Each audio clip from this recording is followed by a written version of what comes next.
Nag-comment lang ako ng MLBB All-Star, nakuha ko na agad skin ni Popol. Marami nagsasabi na nakapag-comment na daw sila pero bakit wala daw sila nakukuha. Dapat po kasi bago kayo mag-comment ng MLBB All-Star ay dapat nakakonect ang ML nyo sa TikTok nyo at naka-like and share kayo sa video na kinomente nyo saka kayo para ma-claim nyo yung skin.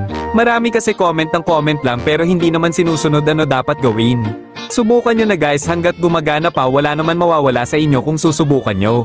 By the way guys, July na may Starlight na ba ang lahat? Kung wala pa alam nyo na gagawin.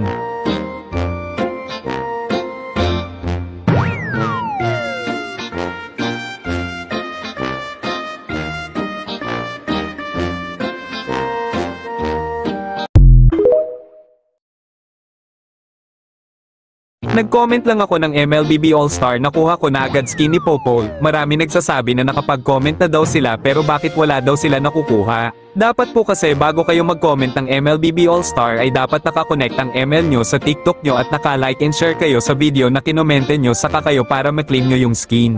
Marami kasi comment ng comment lang pero hindi naman sinusunod ano dapat gawin.